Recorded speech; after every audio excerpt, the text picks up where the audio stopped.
yeneen tamit ñu bëri def seen déclaration bu nekk déclaration yu bëri jamono jii nii pour bokk ci li nga xamante ni moom mooy yooyu élection ana naka nga gisee boobu les situation ñu nekk jamono ji waaw élection présidentielle dafa nekk élection bu sérieuse du caaxaan donc ñun wax nañ ko waxati ko au niveau de notre parti que vraiment mooy élection bi gën a mag bu réew mun a am donc du n'importe qui rek moo war a jóg ne damay nekk président wala yooyu bëgg a commencer déclarer candidature dafa nekk loo xam ne vraiment il faut que mu am koo xam ne am na jaar-jaar am na vécu kilifa gu mag goo xam ne mët nga ko si fépp fi nga mën a jaar li nga mës a dund vraiment pour mën a egg à ce niveau là nga mën a tey kii kat war nañ mën a jël suñu réew jox ko muy loo xam ne expérience la si fii si Sénégal expérience internationale donc loolu aussi diñ ko war a seetlu c'est vrai que tey bu ñu nee ñëpp am nañu droit présenté wu d'accord loolu mooy démocratie war nañu présenté wu mais booy présenté wu tamit nañu xam ñan la ñu war a tànn ak ñan la ñu war a jël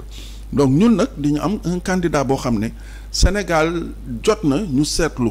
xool bu baax a baax bi yoon fu ñu jëm ak kan la ñu war a tànn ñun looloo tax tekki fas yéene fësal bu baax a baax sunu candidat parce que xam nañ ne que tey Sénégal fu mu toll parce que c'est la première fois cas bu mel nii di arrivé au Sénégal musu fi am loo xam ne président bi fi nekkoon du bokk ci élection bi ñu war a def donc ça veut dire que ay candidats yu bees ñoo fiy ndaje ñu war a xool kan la war a jël réew mi ñu jox ko donc camp présidentiel moom bëgguma ci wax ndax ñoom seen camp wu bopp la et cetera on est à 6 mois d'élection te ñoom xamuñu sax kan la ñuy jiital ak kan mooy dem. mais ñuy gis que ni donc ça veut dire que déjà loolu problème la c'est-à-dire élection du caaxaan da nga koy mébét di ko préparer di candidat boo xam ne vision wu Sénégal xalaat na ko bëgg na ci ñëw. mais doo toog ba nga xam ne affaire bi presque yegsi na. parce que amu leen candidat yéen a ngi xool déjà kan mooy jël candidat à partir de là na ngeen doog naan léegi xaaral ñu wuti lii précipitation bu mel noonu franchement góobu nekk lu sérieux la loo xam ne war na mën a jëm kanam ñun nag sunu candidat franchement muy Mamadou Lamine Diallo dafa nekk koo xam ne tamit soo leen xoolee jaar-jaaram jaar na si école yu gën a mag ci àdduna bi foofu la ko njëkk a defee d'abord c'est un élève brillant boo xam ne il a eu son baccalauréat très jeune. Aussi avec mention après il est mu dem dans les grandes écoles préparatoires de France ensuite école polytechnique école des mines etc.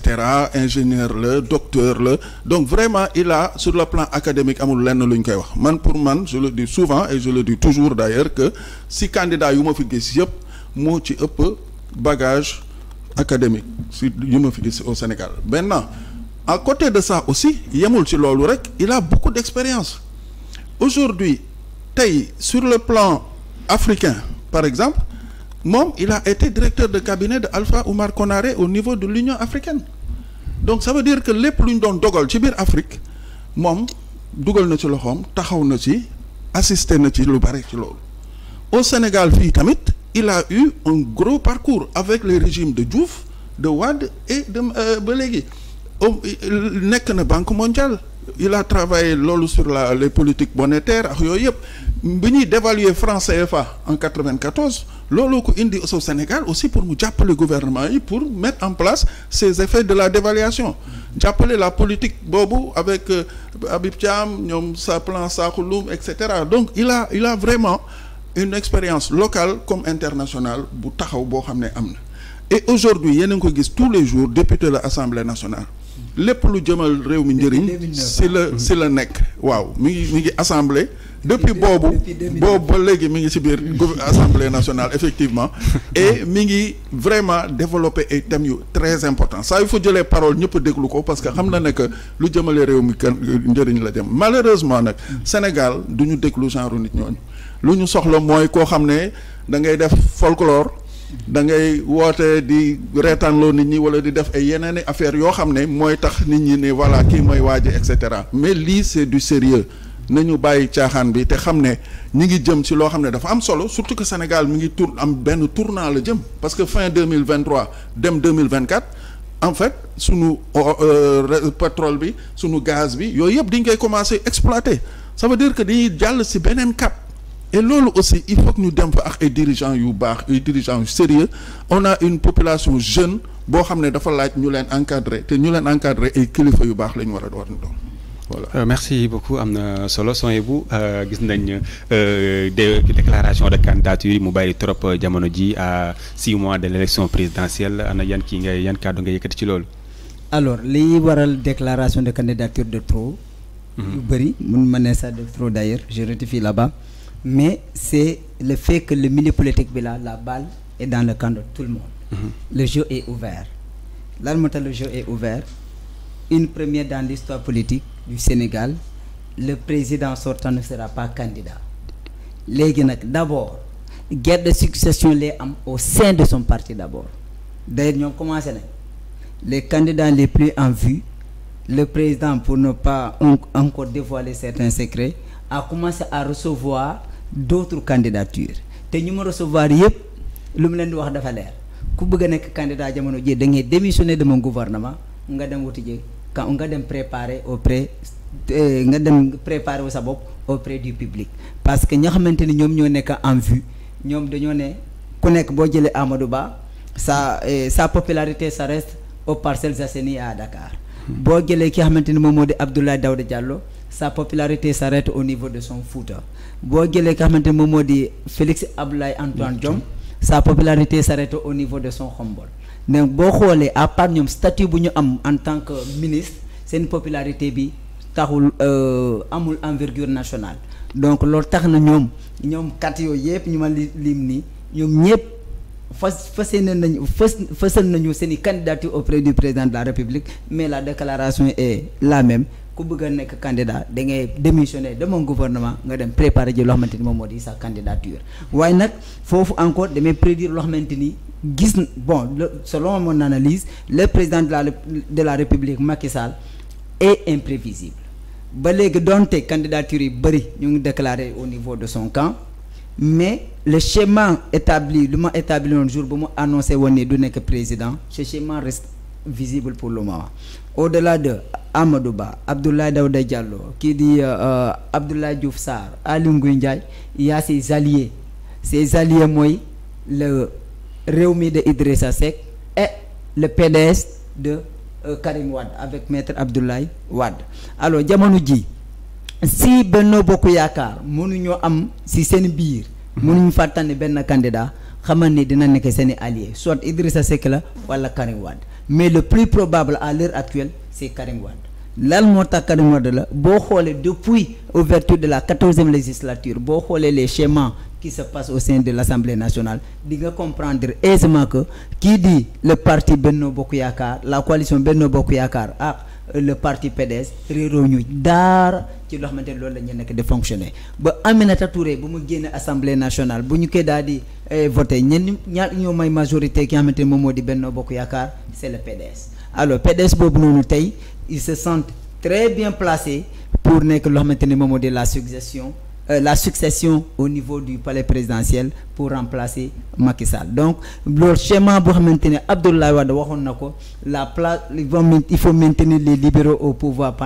pendant 50 ans jusqu'en 2035 cette politique là est en marche pour le moment au sein de Benno Bokk Yaakaar beneen scénario bi mooy bu fekkente ni maintenant waa Benno Bokk Yaakaar ak seeni alliés trouvé ñu benn consensus seen biir saa waaye dina leen toog seetaan parce que am na benn équation inconnue bu nekk à côté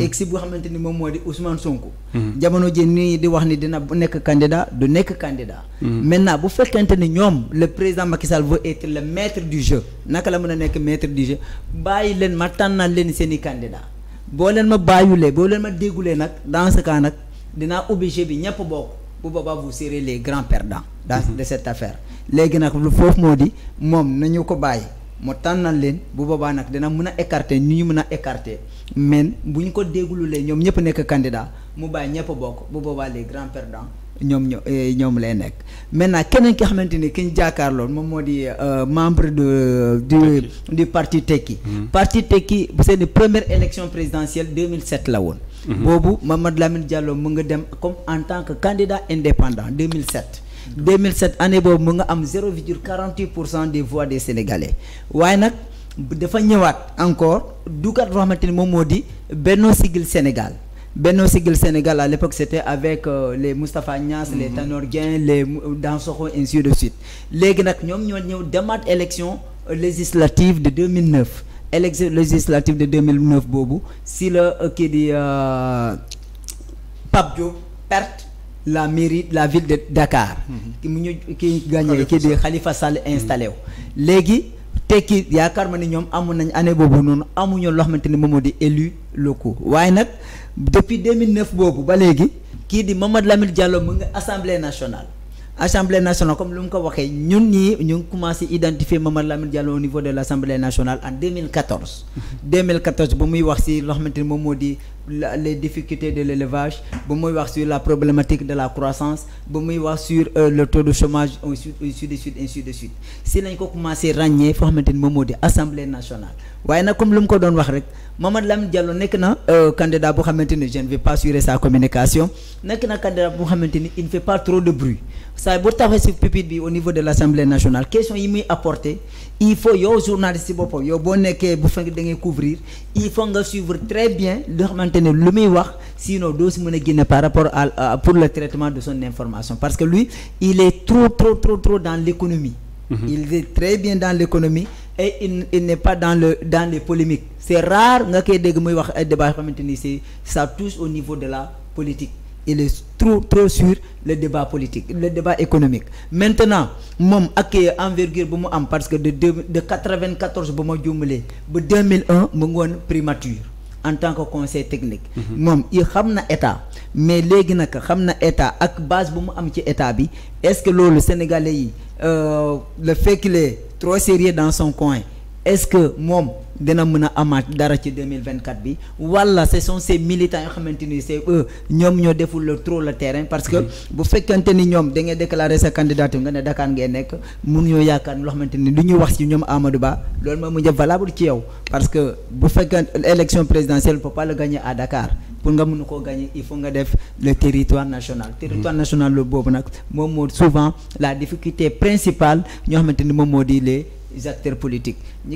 ki ko comprendre en 2012 moom moo di le président Macky Sall il a fallu aujourd'hui mu nekk président moom bu mu ñëwee ba léegi de 2016 jusqu'à présent bu gisee benn opposant politique bu bëgg a wàcc sur le terrain pour dem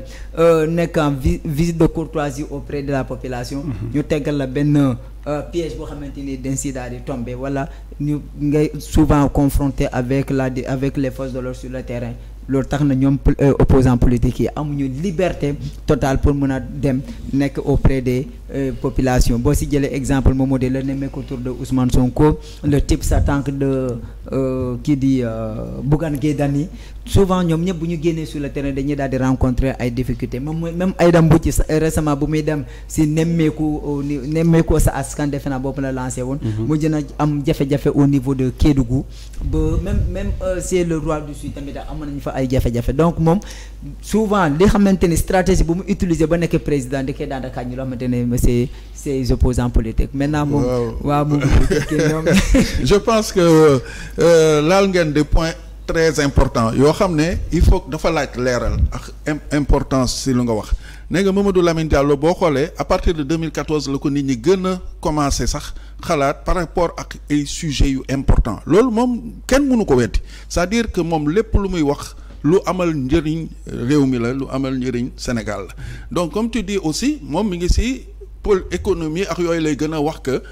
politique bi ngeen di wax mooy politique politicienne parce que moom nga njëkkee di wax déjà des combines ak ay calculs yi gars yi di teg à gauche à droite entre ma jël kii ma jël kële wala Karim Wade allié Idrissa Seck et cetera en fait Sénégal dafa nekk ci tournant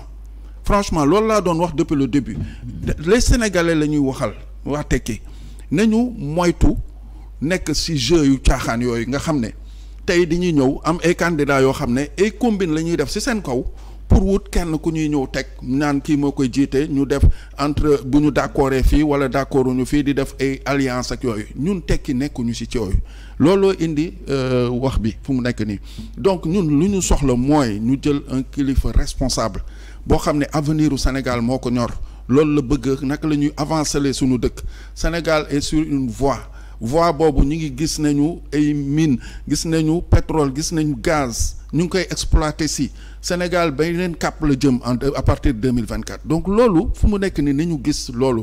Sénégal si politique la ñu dëkk suba ak ngoon gu dégg bëccëg ay calcul kii aw na fii kii jaar na fële ay waxu caaxaan yoo xam ne on est ak si quelques mois des élections mais doo gis ku wax waxu programme doo gis ku wax waxu dara ñi ngi wax ay waxu justice ñi ngi wax ay waxu ban combinaison la nit ñi di def pour jël candidat bi wala candidat bale il faut qu'on arrête donc ñun Mamadou Lamine Diallo nekkul ci loolu laa bëgg wax ne que ñun waa Tekki effectivement am na point boo xam ne laal nga ko li gën mooy naka lañ koy fësalee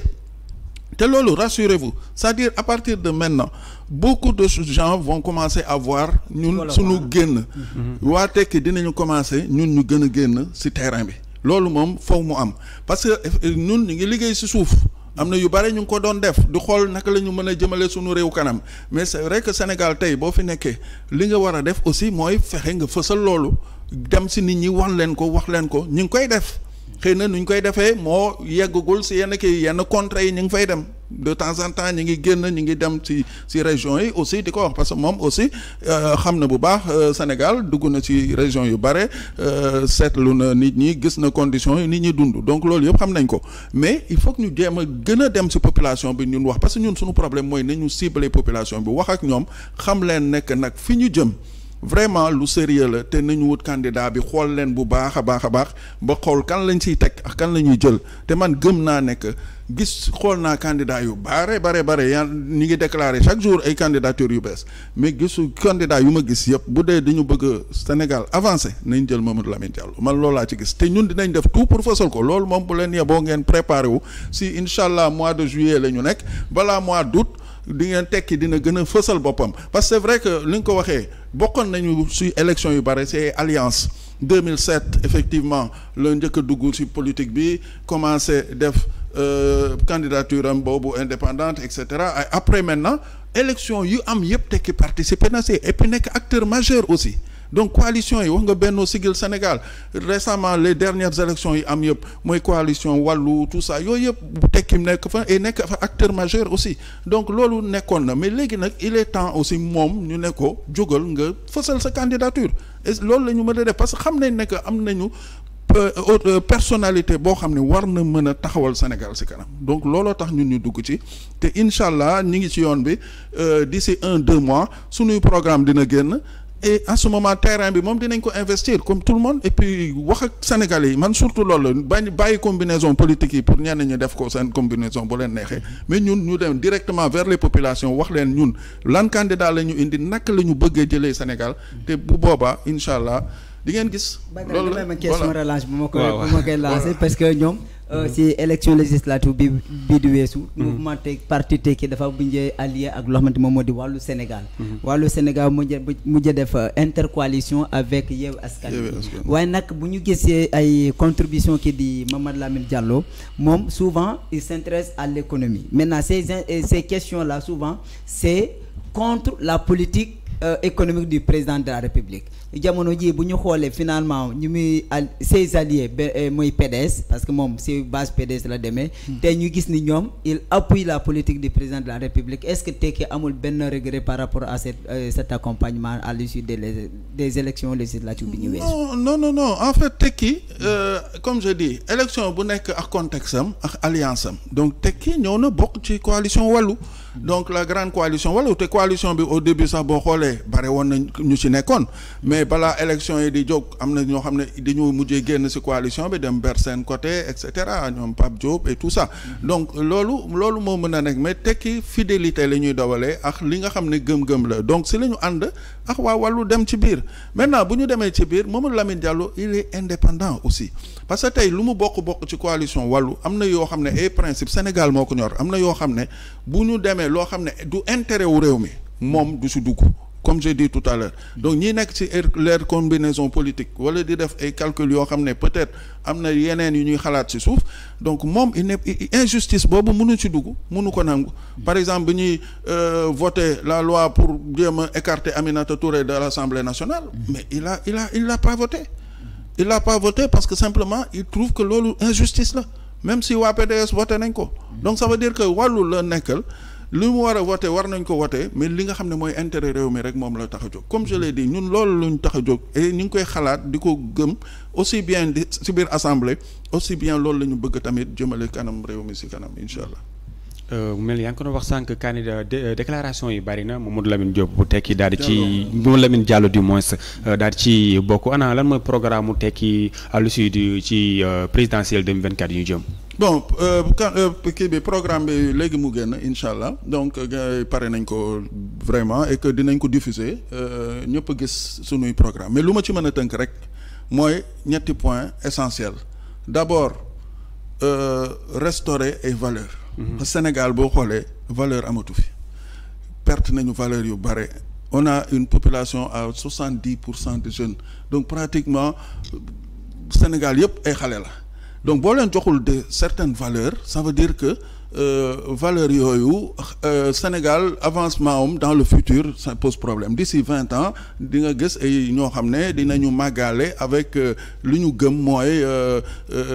des contre-valeurs de manière générale pour ne pas entrer si yenn dugg si yenn détails yi donc loolu tamit déjà problème la deuxième chose aussi institution yi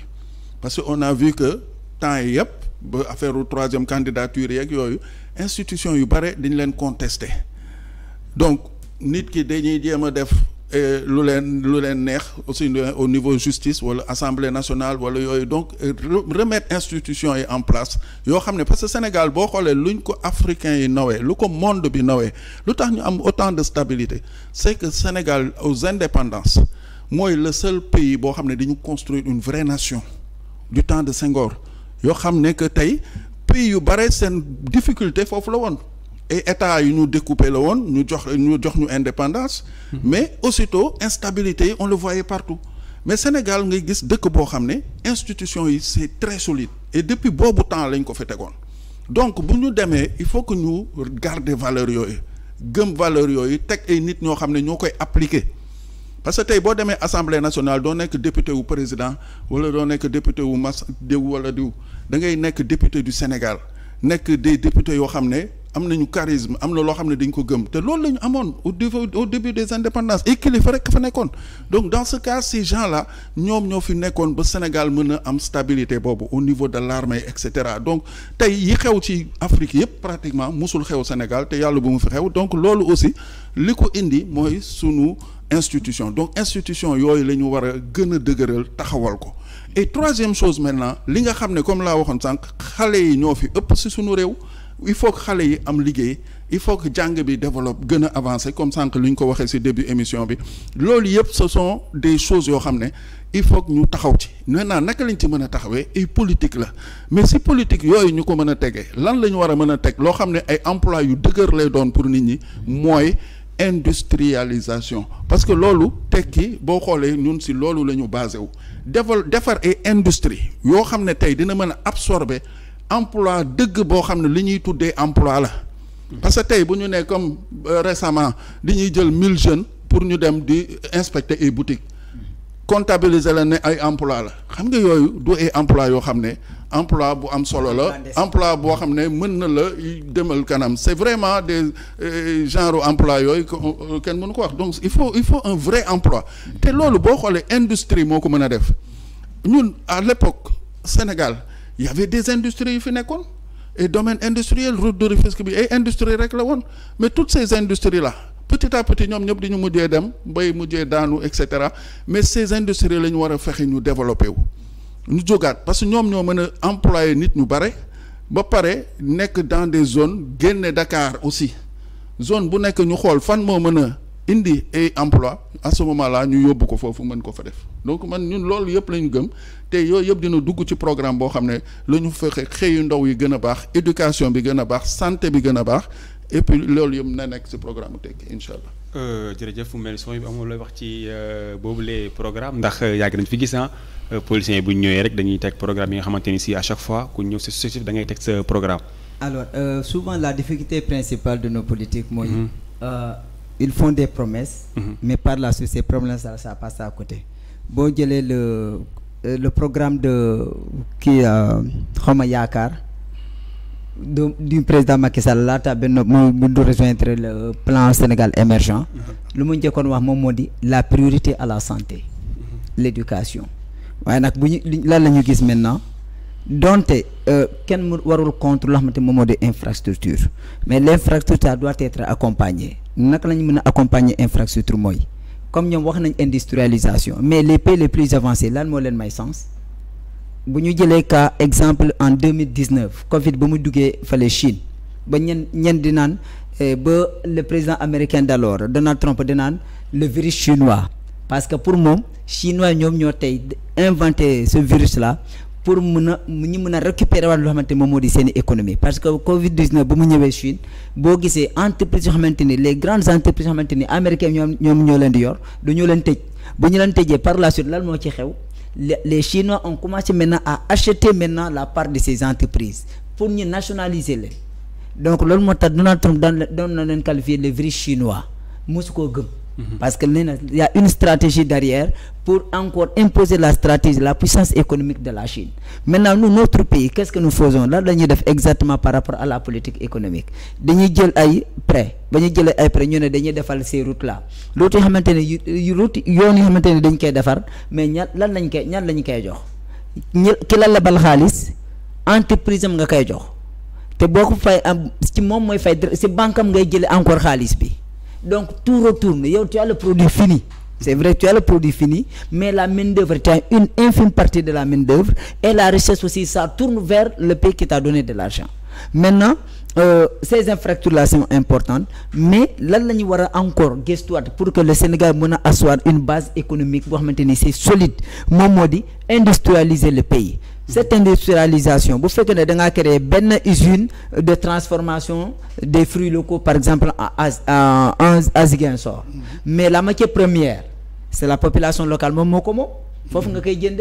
beaucoup est transformé. Qui consomme? C'est la population locale. C'est la population locale. Donc tu crées de l'emploi, tu crées de la richesse, tu crées maintenant de la valeur ajoutée dans ton pays. Tu gagnes 3 fois du point de vue économique. Maintenant, on oublie maintenant l'industrialisation. On dit voilà, on va construire des routes ainsi de suite. Ces routes-là aussi sont importantes. Vous faites allons au niveau de la vallée du fleuve Sénégal. Production agricole au niveau de Richard Toll. Maintenant, nous avons les pistes agricoles. Lo xamantene buñu produire dinañ mëna am moyen de transport pour mun ko yobbu fa xamantene mom modi vers le marché local. Le transport bono ñu faciliter ces moyens là lo dina tax ba Sénégal dëkk bi ni la production ça, la commercialisation sera facile, mais aujourd'hui on se rencontre à quoi? Les productions sont là, mais tôt ou tard nous soul len gaz. Ñu gas soul. C'est le cas de l'oignon local, souvent ça souffre énormément des problèmes de stockage, le problème des chambres froides, ainsi de suite. Le magasin de stockage ça fait défaut. Donc il faut que les politiques maintenant ñu xoolaat bu baax la politique économique boo xamante ne dinañ ko mën a indi le Sénégal pour Sénégal mën naa nekk dëkk boo xamante ne dëkk naa tàngal ak te kenn du génn Sénégal gën a da ngay dem def ci immigration clandestine. Nos jeunes là qui quittent au Sénégal di dem Espagne du dem Italie boo leen xoolee bu baax a baax fan la ñu nag c'est plantation yi la ñu nekk te plantation yi noonu on a assez d'espace pour ñu mën a def plantation fii nii on a assez d'espace pour mën a def la production rizicole, on a assez d'espace pour mën a def loo xamante ni moom moo di l'agriculture. Moo tax man ma gis ni le meilleur programme du parti Benno de la coalition Benno Bokk Yaakaar moom moo di les domaines communautaires agricoles. Gis nga ni boo jëlee benn domaine communautaire agricole nga dugal foofu ne serait-ce que 40 jeunes avec 3 hectares 4 hectares ñom ñu fay bay ñi leen fay ben salaire mais ñom lu ñu fay bay bu fekkee ñom ici ils ont fait la production du mil benen zone bi ñom ñu def la production de l'arachide benen zone ñu def la production du mais on va interchanger bobu nonu l'économie ça va rester au sein de la population mo ci gis bopam je pense que yow tekki yow yaangi tekki déjà donc c'est exactement nous lolu lañu gëm lolu lañuy wax et lolu moy industrialisation bi ñuy wax exactement comme nous ko développer hein exact c'est tout ça c'est-à-dire que bon moi je pense que après il faut venir à Tekki déjà pour continuer le travail avec nous benen cas bi je termine là-bas bo xolé maintenant fu ñuy gëna essuyer nos politiques c'est dans le domaine de la santé parce que bu ñu ñëwee ñu ne on fait autant d'investissement à Dakar. Déjà on va compter donte doyul hôpital principal Dakar. Dantec à l'époque Dakar. Dalal Jam Dakar. Hôpital Pikine Dakar. Hôpital Roi Baudouin Dakar. Maintenant Youssou Mbargane Dakar. Maintenant nga xool zone bi yëpp y a tous ces hôpitaux là. Tu oublies maintenant de Tamba à Kédougou benn hôpital récemment la ñu inauguré l'hôpital Amath Dansokho de Kédougou. Maintenant de Tamba à de Koungheul à Koumpentoum ba Kaffrine benn hôpital mooy récemment hôpital bu ñu construire. Maintenant les routes là ne sont pas bonnes il faut le dire. Maintenant bu ka amee balaa évacuation bi problème la souvent ces évacuations là ambulance yu doyul. Est-ce que vous comprenez? Maintenant benn ambulance mooy def rotation accident bu amee rek benn ambulance bu def rotation rek bu yóbbu ñeneen balaa muy ñëwaat ñeneen du toog di xaar loolu difficulté principale la. Maintenant nga jël ki boo fàttee les localités lointaines lan moo fay nag ay postes de santé non équipés moo fay ne poste de santé yi xamante ni amul sax électricité sage-femme bu ñuy def accouchement torse la ñuy jël wala seen téléphone di filmer di xool pour di nit pour ñu mën a def accouchement donc échec boobu noonu boo xamante ni am nañ ko il faut ñu mën a xoolaat bu baax ba gestu les agents de santé et là-bas vous allez nous permettre ñu rendre un vibrant hommage à tous les agents de santé yoo xamante ni ils font un travail remarquable il y a pas de matériel mais ñu ngi si liggéey bu baax a baax te ku si def benn erreur ñu porter la plainte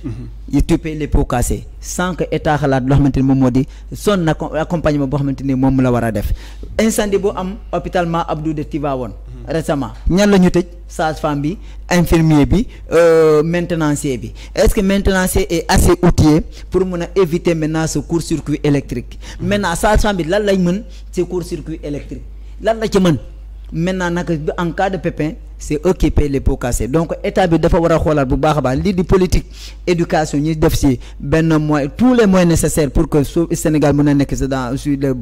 dans les bons rails. Deuxième chose mooy santé bi ñu bañ ko minimiser ak ñu déglu bu baax a baax ñu xamante ni moom moo di les syndicats je ne fais pas aussi la promotion des syndicats mais ñu accompagner la ñu xam ne parce que syndicat agent de santé mu ngi fii pour askan. donc ñu xoolaat bu baax baax seen politique d'industrialisation loolu bu ñu ko defee nag yaakaar nañ ni fii ba 2024 comme ñu ngi dugg ci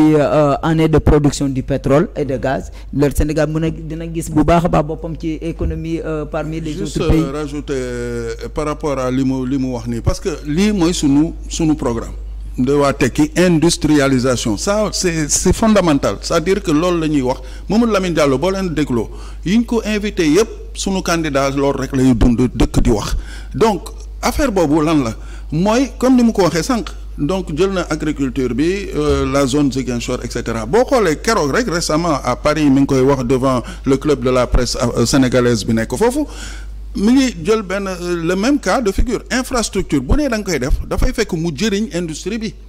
parce que tey tubaab bi colon bi quand bi mu ñëwee doon defar ay infrastructure am chemin de fer bi mu defoon c'était pour mën a récupérer arachide bi nit ñi doon cultiver ñu indi ko au port de Dakar à ce moment-là à partir du port de Dakar ñu yóbbu ko en France et c'est loolu lañ doon def récemment mi ngi koy wax et souvent d'ailleurs boo xoolee débat am il parle aussi de ce genre de choses c'est-à-dire que l'infrastructure mooy war a di nga koy def en fonction de ban en fait industrie la ñu war a def parce que doo dem au fond du Sénégal comme tu dis defar fa ay industrie à ce moment-là il faut faire ay infrastructures yoo xam ne dinañ ko mën a indi et voilà loolu mooy ñun suñu politique donc loolu la Sénégal war a xool loolu la ñu war a jëm surtout que ñu ngi jëm encore une fois sur ay ressources yu bees yoo xam ne war nañ ko am à ce moment-là normalement dëkk bi war na gën a mën a ubbeeku gën a am naataange mais doo def ay infrastructure pour def ay infrastructure après ñu xool léegi lan lañ ci war a def donc c'est ça en fait le problème pour compléter mais comme li mu wax li ma bëggoon wax na ci presque 90% et donc effectivement loolu donc c'est loolu mooy waxu infrastructure et sunu programme daal xam naa ne programme bi tënk na lu ci ëpp loolu mooy industrie bi restaurer ay valeurs